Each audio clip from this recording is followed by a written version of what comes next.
To a story of courage. 6 years ago, Colin Javens broke his neck on holiday. He dived into water that was too shallow and it left him paralysed from the shoulders down.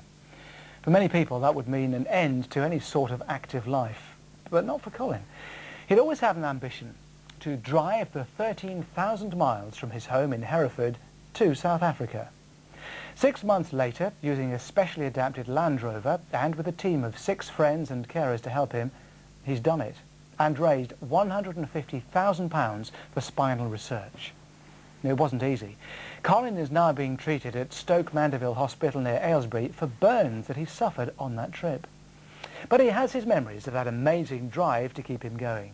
And he's been telling the story of the journey to Emma Whiteley. Well, I was born in Kenya and brought up there for a few years, so Africa's in my blood. We moved to Hereford in 1986, and since then it's always been my dream to drive from the UK home to Kenya and then on to Cape Town.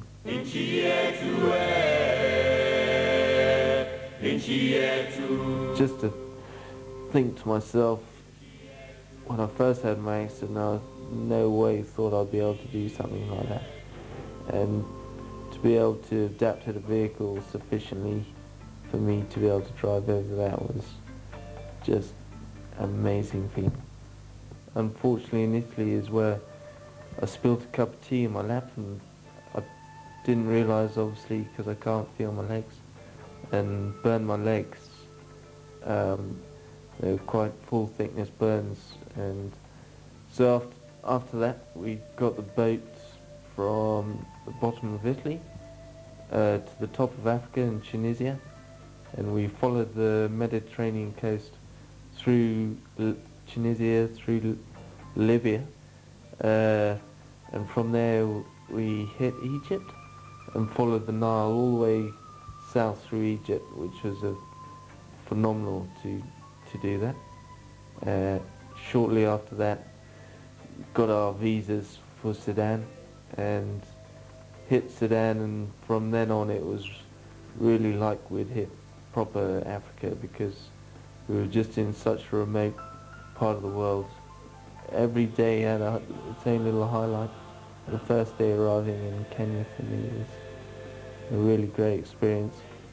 Taking 3 years of planning and 60 days of driving to get there, and yeah, that was a great thing.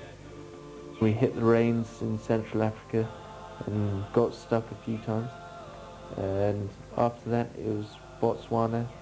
13,000 miles later we completed the expedition successfully.